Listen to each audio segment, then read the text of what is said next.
Bien, y mi invitado de esta hora es una persona que yo en lo personal aprecio muchísimo, un gran amigo.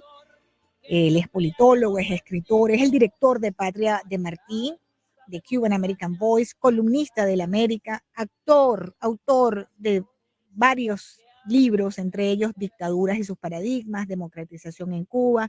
Mi gran amigo Julio Schilling, qué bueno tenerte en el programa con tu tema que te corresponde para recibirte, Julio. Con el permiso de Celia Cruz, sí, me voy a adueñar de ese gran tema, Nostalgia de Palmeras, que para mí es a que estoy en el gran programa de Luz de Subieta, compartiendo contigo, que siempre es un privilegio para mí, y eso es el clarín para entrar, y te lo agradezco, porque realmente es una canción bellísima, hermosa, y a través de los años ha tipificado, sí. me has hecho un tal privilegio ese. Sí, siempre que he entrevistado a Julio a través de los años le ponemos el mismo tema, es un tema tan hermoso, es tan bello. Además que tú eres tan cubano, Julio, yo te veo a ti en Cuba. Tú eres muy, muy cubano, de lo más bonito de Cuba, además, ¿no? Muchas gracias. De la sociedad cubana, un hombre tan educado, tan cultivado, tan trabajador, además, tan luchador por la libertad de Cuba, ¿no? Mira, mi querida amiga, es un hecho. Yo, o sea, estoy en este país de los 6 años de edad, sin embargo, la maleta siempre ha estado preparada para el retorno a Cuba. Yo creo que, y yo creo que eso es un fenómeno. Julio, estamos perdiéndote, se está cortando la llamada. Se te está cortando la llamada. Eso nos ha pasado últimamente, Cristian, cuando hablamos con él. Pero él me dijo que había cambiado el teléfono. Había cambiado el aparato telefónico para que tengamos buena señal, porque no nos podemos perder ni un segundo de la conversación con Julio Schilling, queridos amigos oyentes. A ver, Julio. ¿Ahí? Bueno, ahí suena mejor. Sí, el Bluetooth se me fue. Sí, es que tú sabes que a veces es mejor quitarle el Bluetooth y el speaker, que es la mejor manera de hablar directamente con el teléfono. Sí, es mejor. A ver. Eso es una de las mejores estrategias para uno poder escucharse mejor, incluso sin eco, amigos oyentes también. ¿Me escuchan mejor ahora? Te escuchamos muchísimo mejor, sí. Bueno.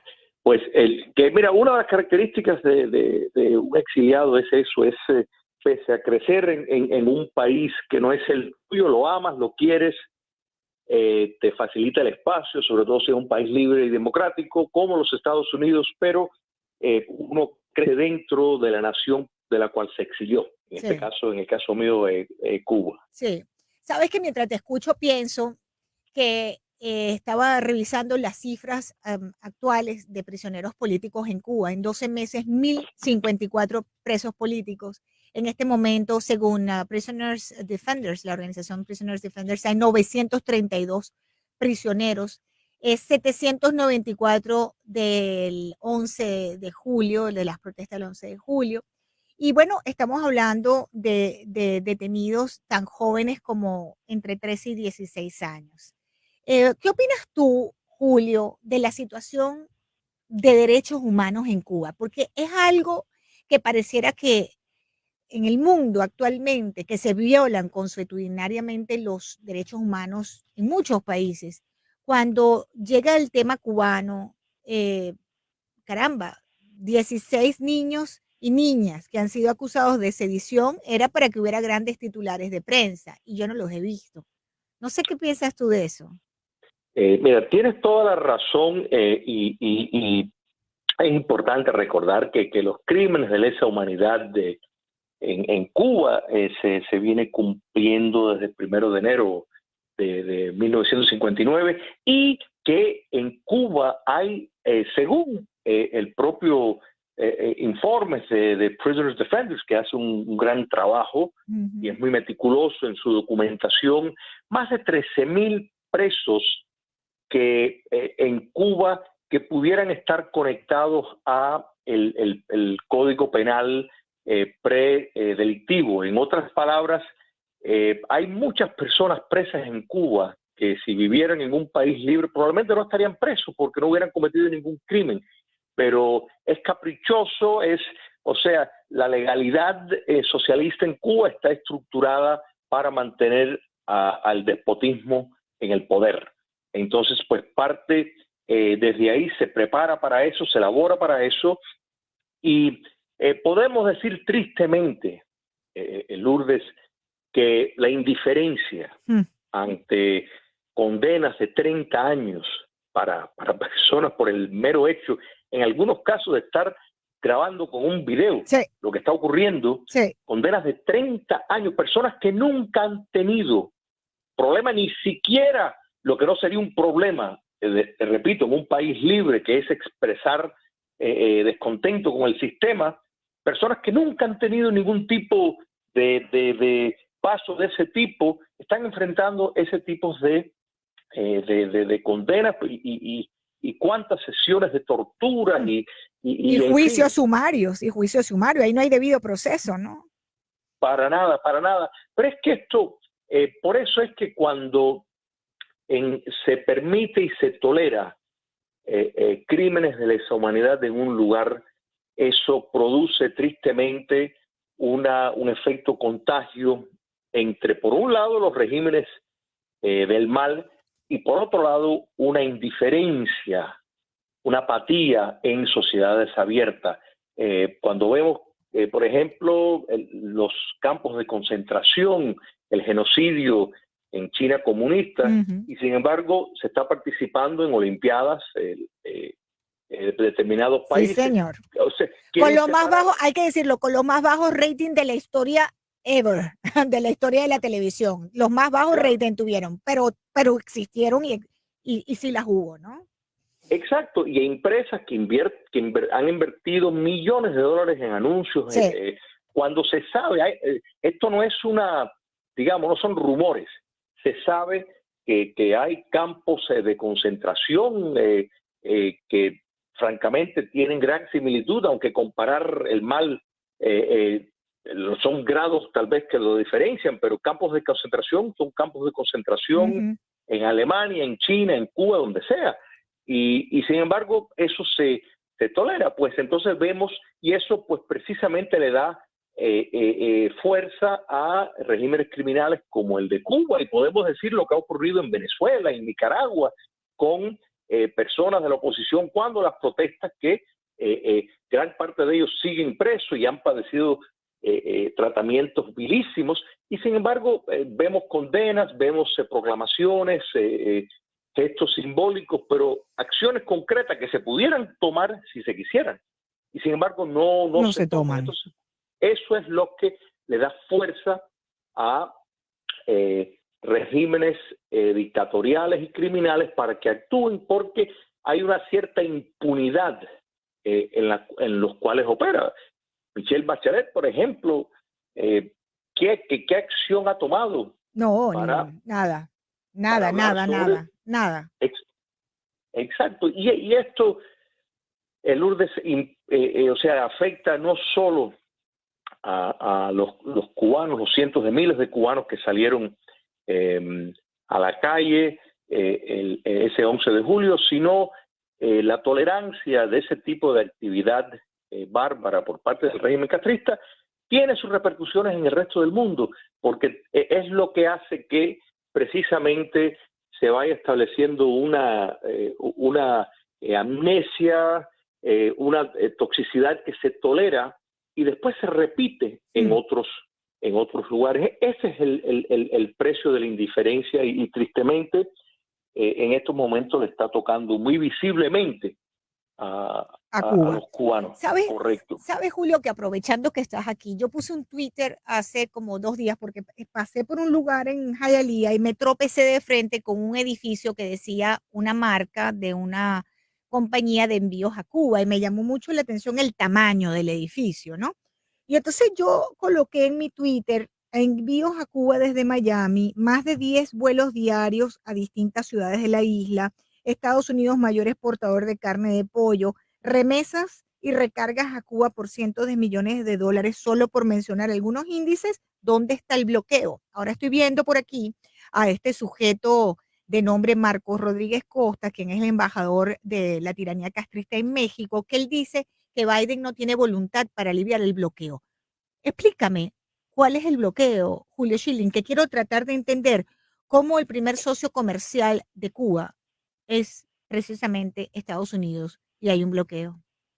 Por eso es que primero el bloqueo no existe. Ojalá hubiera un bloqueo. O sea, realmente ojalá hubiera un bloqueo de fuerzas democráticas para liberar a Cuba. Eso yo creo que el pueblo de Cuba lo aplaudiría extraordinariamente. Lo que vieron el 11 de julio no es nada en comparación a el gran júbilo y la celebración de parte del pueblo intramuros que saldría a la calle para celebrar fuerzas de liberación que llegaran. Así que quisiera Dios que eso fuera realmente lo que ocurriera. Lo que hay es un embargo, y un embargo con una flexibilidad, tremenda, como tú bien has explicado. Que pero tremenda, tremenda. No hay vuelos de Miami a Caracas, Julio, no hay por las sanciones. Y resulta ser que hay 10 o 15 diarios a distintas ciudades de Cuba. No hay vuelos a Caracas, hay vuelos a Cuba. Explícame. Hay vuelos a Cuba y no solo eso, sino vuelos a Cuba con aerolíneas estadounidenses que están sirviendo de guardia de inmigración de la dictadura castrista. Como el caso de Anameli Ramos, ¿no? Correcto. O sea, le están haciendo el trabajo sucio de la dictadura castrista, que es realmente cuando alguien está regresando a su país con pasaporte nacional. Sí. No le corresponde a la aerolínea servir, porque no es un pasaporte estadounidense, no es un pasaporte peruano, no es un pasaporte canadiense, es un pasaporte de Cuba. Nacional. Están regresando a Cuba de una persona que no está pidiendo asilo, que no es residente de los Estados Unidos, no tiene ninguna intención de quedarse. Cuando eso ocurre, a quien le correspondería, si tienen algún problema, es cuando llega a Cuba. Bueno, pero eso ya sería Cuba, no a la aerolínea tomar esa decisión. Pero cuando se comercia, cuando se negocia con un régimen comunista, Lourdes, se convierte la empresa en un cómplice. O sea, no es un socio comercial, sino es un cómplice en el crimen de que se vive. Entonces, precisamente, y esto de nuevo lo hemos visto a través de los años, o sea, Vladimir Lenin pues privilegió una serie de empresas dándole enormes concesiones. Cuando la Segunda Guerra Mundial, mientras aviones aliados estaban bombardeando Alemania para liberar a Europa del fascismo, habían empresas estadounidenses que estaban operando y que pedían, por favor, no bombardeen tal zona. O sea, que este tipo de actitud vergonzosa de entidades comerciales siempre han buscado su espacio dentro de regímenes. Y hablando de Alemania, es importante destacar que hubieron empresas que fueron castigadas criminalmente después en los juicios por su participación en todo la actividad del crimen en nazi. Entonces, pues es muy bueno que empresas que están operando en Cuba contemplen el papel de complicidad y la repercusión que eso pudiera tener para ellos de estar entrando en alianza. Y no me refiero solo al título 3 y título 4 de la ley Helms-Burton, sino precisamente en facilitar al régimen castrista los crímenes de deshumanidad que están cometiendo. Sabes que 5:22 estamos conversando, queridos amigos oyentes, con el historiador, escritor, analista Julio Schilling. 5:22. Julio, te quería hacer otra consulta, aprovechando que estás tú aquí, ¿no? Resulta ser que este señor, cambiando de tema además radicalmente, pero en el contexto del tema cubano, este señor Junior García ha dicho que los opositores cubanos aquí en el exilio, donde nos damos por aludidos todos, ¿verdad? Yo me imagino que tú al ser opositor te das aludido de ser un opositor cubano, bueno, opositor castrista, ¿no? Yo diría que es la palabra correcta, ¿no? Bueno, él ha dicho que, recordemos, amigos oyentes, quién es Junior García Aguilera, quien fuese el líder de esta plataforma cívica Archipiélago. que convocó a esta salida a la calle en el mes de noviembre, una cantidad de gente, pero él se piró, él se montó en un avión sin decir nada y se fue, apareció, fue en España, ¿ok? Y bueno, personas como Julio nos han explicado que este personaje es evidentemente un peón de cuarta categoría, pero peón alfil del régimen castrocomunista de Cuba, ¿no? O sea, no, esto no es un alfil, ni un caballito, ni una torre, esto es un peón de un tablero de ajedrez. Pero bueno, el caso es que él ha dicho que la oposición cubana, tú, yo y todos los que estamos oposición al régimen, tenemos un Fidel Castro por dentro. Me tienen harto los que dicen ser anticastristas radicales y llevan dentro un Fidel Castro de 4 toneladas con piedra y todo, ha dicho García Aguilera. ¿Vale la pena responderle a este ser o lo pasamos por visto, Julio? Mira, yo creo que la importancia es entender el papel que personas lamentables e impresentables como ese cumplen. El modelo que surgió del Foro de Sao Paulo, el modelo dictatorial, que en el Foro de Sao Paulo, en el año 1990, tras la caída del comunismo soviético, el difunto dictador Fidel Castro, junto con Lula da Silva, su alumno, pues confeccionaron un nuevo modelo para llegar al poder. La dictadura chavista en Venezuela fue su primer prototipo en llegar al poder, y ese modelo urge de una oposición leal, o sea, una oposición que existe, que es permitido participar en las reglas del juego, pero las reglas del juego ellos ya la han amañado para permanecer en el poder y hacerlo imposible a que realmente se discute o se contemple un debate acerca de quién va a tomar riendas de la gobernanza. Entonces, pero es una pieza clave por la imagen que proyecta al mundo. Es decir, no, mira, aquí tenemos votaciones, mira, ahí hay una oposición. Sí. Eso es lo que representa y ese es el papel de personas como Junior García. O sea, llenar ese espacio que el régimen necesita de oposición legal, porque no es posible llegar a ninguna otra conclusión para alguien que compromete todo a un pueblo a que se levante en pie saliendo a marchar, que es un derecho libre y soberano, un derecho natural en cualquier país libre, pero en una dictadura comunista te puede costar hasta 30 años de cárcel, si no la muerte también. Entonces alguien que convoca a esa actitud y después desaparece con la ayuda del régimen y sale al exilio, pues no es posible de ninguna manera verlo distinto, que es forma parte de una trama de la dictadura cubana. Correcto. Entonces, que perdóname una precisión, no sale al exilio, sale al exterior. Al exilio están los cubanos en Miami. Él no salió al exilio, él salió al exterior.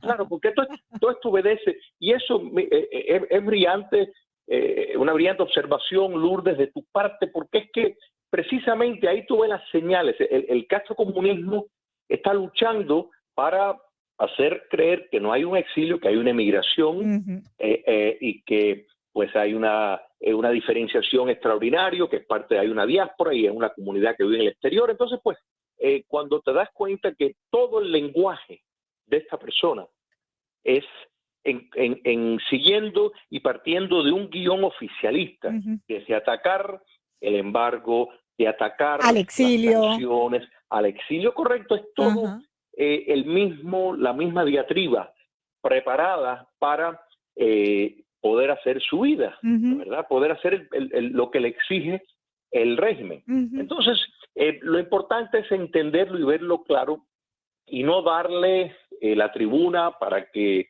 pues, en efecto, lleve a cabo su mensaje venenoso. Correcto. La entrevista que le hiciste tú, Irinosca, estuvo fabulosa.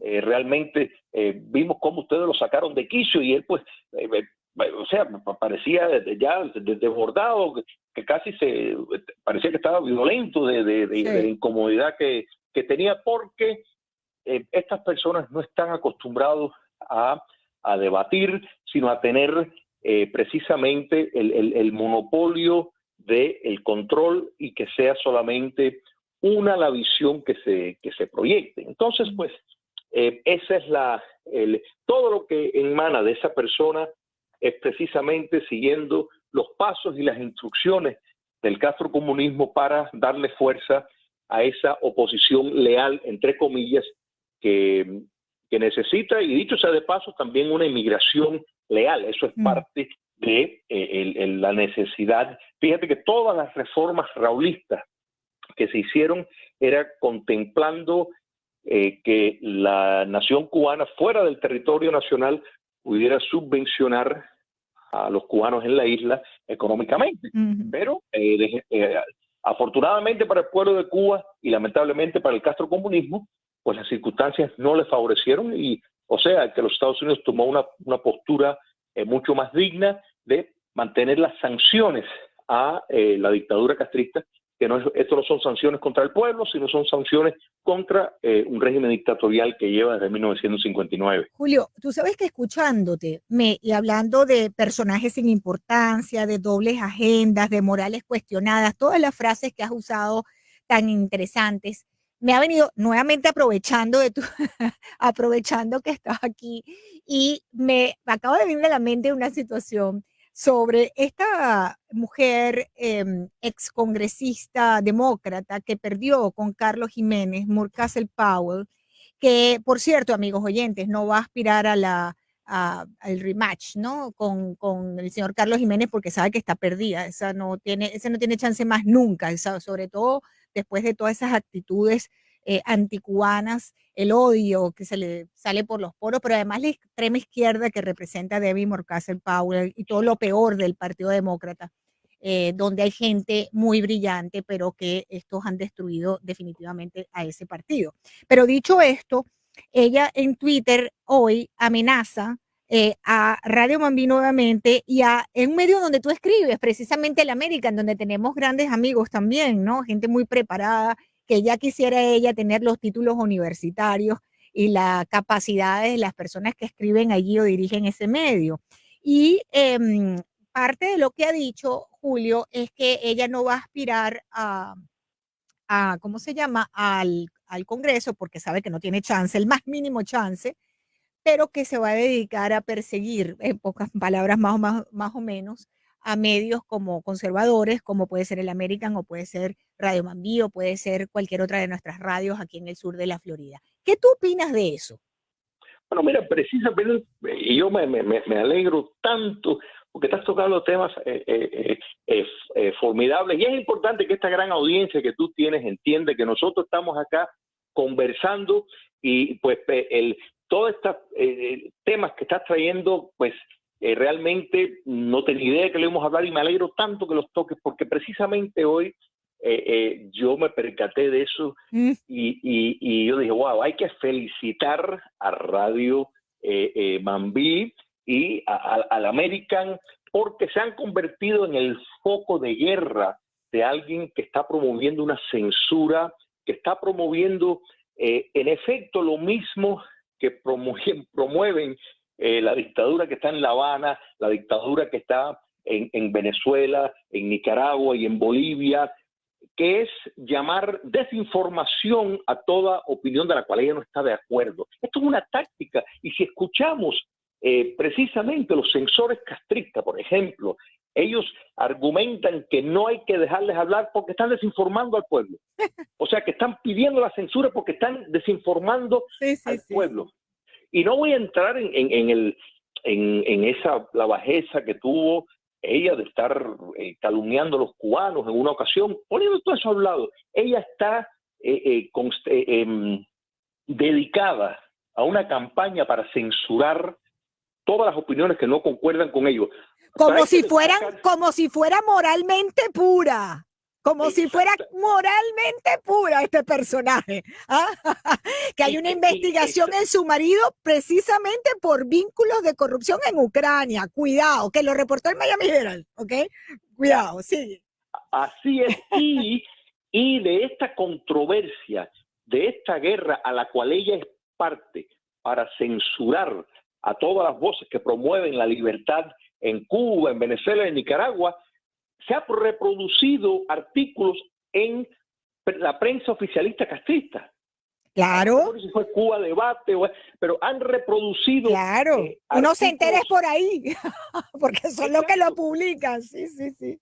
Y esto no es ningún secreto que desde hace muchos años la izquierda radical, los enemigos de la libertad, han querido silenciar las voces que defienden la libertad porque les molesta, porque son capacidad de movilizar los cubanos, los venezolanos, los nicaragüenses, los colombianos, para que precisamente mantengan una defensa de la libertad, y eso les choca. Pero es que ese tipo de censura es la argumentación, la racionalización que el dictador Maduro usa, que siempre ha utilizado el castrocomunismo, de decir, no, desinformación hay que silenciarlo porque están, cuando simplemente ni siquiera están abriendo de debates, y en este caso insinuando que algunos medios están aplaudiendo lo de Putin, y eso es incierto totalmente, o sea, porque ni siquiera que aparte una persona pudiera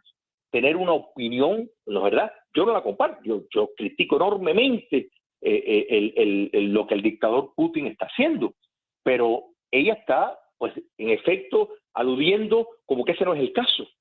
Y eso es una falsedad total. Porque es que es una gran mentirosa, y por eso ha perdido las elecciones y por eso no puede aspirar a más nada en ningún momento, porque no va a salir de absolutamente nada, y ha tenido que dedicarse a que le pague Dios sabe quién a través de una ONG oscura de esa que sabe Dios quién es, para dedicarse a esto. Y la realidad, mi querido Julio Schilling, es que no tienen el más mínimo chance porque este país está en su peor momento. Vamos para un 10% de inflación en este país, algo nunca visto, Julio. El manejo de Biden de la crisis con Rusia ha sido fatal.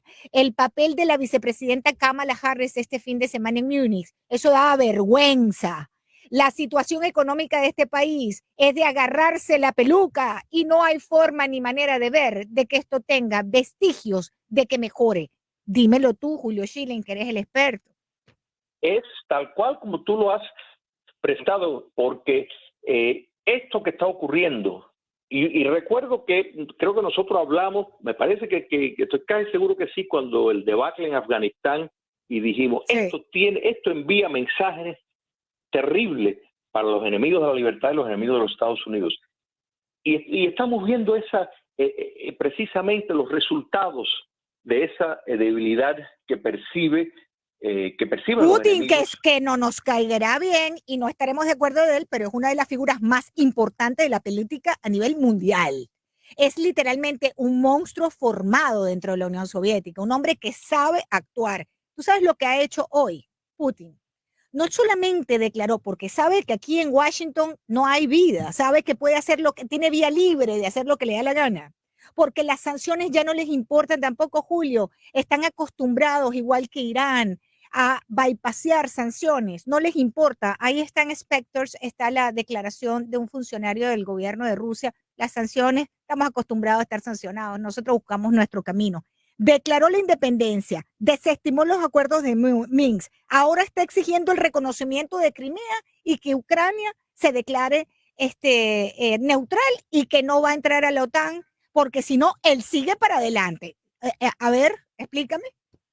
Es que eso es precisamente, mi querida amiga, lo que ocurre cuando se percibe debilidad de parte de la primer potencia del mundo. O sea, la historia en eso no se equivoca. Lo vimos con Hitler, que casualmente Putin está usando la misma racionalización que usó Hitler para agrandar su territorio e invadir Austria y Checoslovaquia. O sea que es el mismo búsqueda de espacio de vivir, de expansión de la frontera para tener más seguridad. Es el mismo mecanismo, pero actúan sobre la noción de que tu adversario, en este caso el mundo libre, no tiene lo que hace falta para defender la libertad. Y lo más peligroso de todo esto es que China está mirando y está moviendo, frotándose las manos. El castrocomunismo está frotando las manos. ¿Qué preocupación van a tener ellos con condenar a medio mundo cuando los Estados Unidos están en una posición inerte e impotente ante este tipo de agresión. Es realmente lamentable lo que está ocurriendo. Mira, el petróleo y el gas natural es la principal fuente de divisas para Rusia y lo fue para la Unión Soviética. Parte de la estrategia de la administración Reagan para quebrar a la Unión Soviética fue incrementar la producción de petróleo para bajar el precio, porque sabía que eso le iba a causar un enorme costo a la Unión Soviética, que de hecho casi el 70% de su entrada de dinero bajó para el año 1986, gracias a esa política premeditada de la administración Reagan en conjunto con aliados. Entonces, cuando sube el precio del petróleo, quien se beneficia extraordinariamente es Putin. Y eso le da fuerza. Se lo decía ahora a los oyentes, con 4 millones de barriles diarios, a $100 el barril, son 400 millones de dólares diarios que le entra a Putin. Correcto. ¿Cómo es posible que los Estados Unidos se convirtió en el principal productor de petróleo? El precio del petróleo bajísimo. Así es. Así es. Con una independencia. Eso durante la administración de Trump. Es que eso fue uno de los logros de la administración del presidente Trump. Les guste o no les guste Trump, es la realidad. Correcto. Y para Rusia, ahora como cuando la Unión Soviética, el petróleo y el gas natural es su principal fuente de divisa de moneda dura. ¿Cómo es posible? Si tanto que decían, hablaron de colusión, que nos damos cuenta que todo eso es una gran mentira, una gran falsedad. Pregúntaselo a Durham. A Durham. Increíble, efectivamente. Y todavía viene más por no solo un espionaje a un candidato, sino un espionaje a un presidente. Así increíble, es. Increíble. Pero le han facilitado, le han puesto en bandeja de plata, o de oro, mejor dicho, a Putin en cuanto a, ya dicen, sanciones. Sin embargo, le están regalando una entrada de divisa extraordinaria para que haga todo lo que está haciendo. Es muy lamentable. La peor administración, yo pensaba que podía haber sido la del señor Jimmy Carter, y resulta ser que este señor en un año, bueno, no lo decimos nosotros, Julio, lo dicen las encuestas. El señor está en caída. La percepción de fracaso de la administración de Biden dentro de los Estados Unidos, ya no afuera, dentro de Estados Unidos, ¿cuánto tiene de puntos a su favor Biden? O sea, es la realidad, y la realidad te golpea apenas sales a la calle, cuando vas a comprar 4 patas de pollo.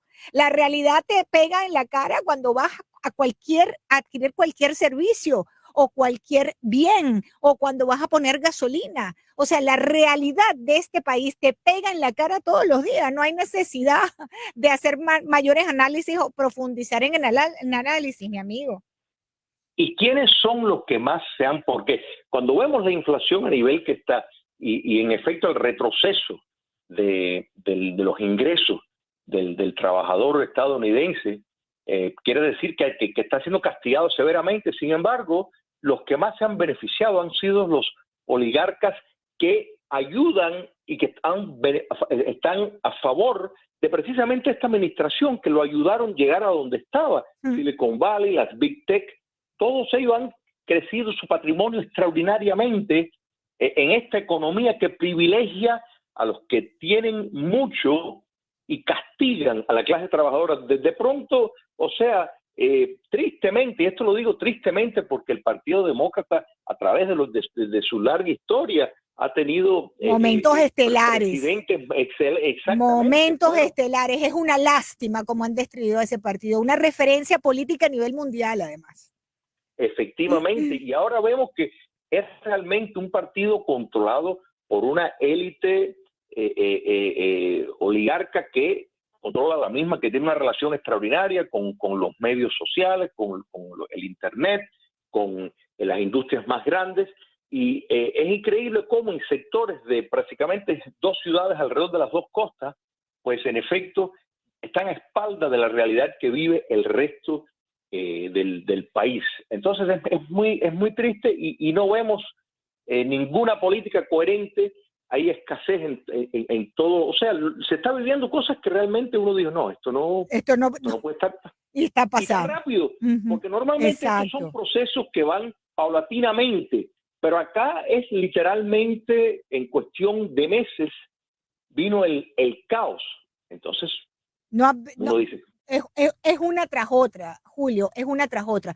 Mira, por cierto, no quiero abusar más de tu tiempo, pero te quería preguntar, porque fíjense ustedes, queridos amigos oyentes, este jueves 24 de febrero, Julio está invitando a un simposio sobre la guerra de independencia de Cuba. Qué tema tan interesante, ¿ah? Lo que fue la guerra de independencia de Cuba. Van a tener ilustres invitados. Esto va a ser jueves 24 de febrero a las 5:30 de la tarde en la librería regional de Westchester. Eso está en el 9445 de Coral Way. Cuéntanos tú, Julio, sobre esta jornada.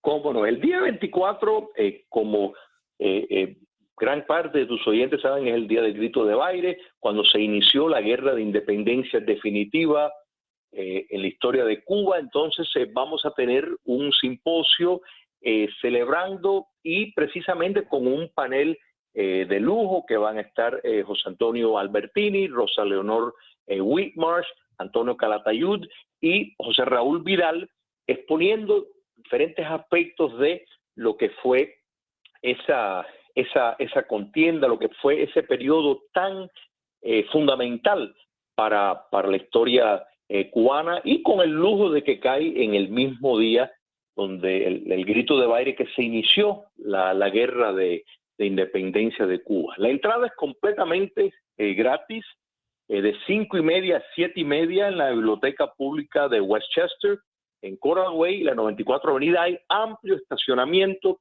y hay bastante comodidad porque el salón de conferencias es bien grande, de modo de que las personas van a tener distancia entre los que están sentados cómodamente, así que van a tener todas las comodidades para poder disfrutar de unas ponencias exquisitas, que estoy seguro que se la van a recordar siempre. Y después, pues como siempre, un periodo nutrido de preguntas, respuestas, de intercambio entre el público asistente y los panelistas. Los invitamos a todos a que vayan y que disfruten esa fecha tan importante. No se lo pierdan, queridos amigos oyentes, 5:30 de la tarde, Westchester Regional Library. Eso es la librería ahí regional de Westchester, pero yo les doy la dirección.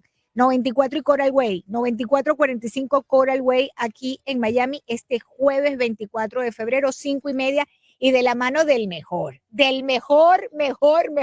que es el doctor Julio Schilling. Te agradezco mucho, Julio. Un gran abrazo por ti. No habíamos preparado nada del programa, surgió todo espontáneo. Te agradezco mucho que me hayas aceptado todas las preguntas. Muchas gracias. Siempre a tu disposición, y felicitándote a ti y a todo el gran equipo de Radio Mambí por esa medalla de honor de estar en la defensa de la libertad. Igualmente a ti y a todo el equipo del American, esperando tu próximo artículo en el American. Me lo pasa para comentarlo, por favor. Gracias, Julio. Cómo no, con gusto. Un gran abrazo, igualmente.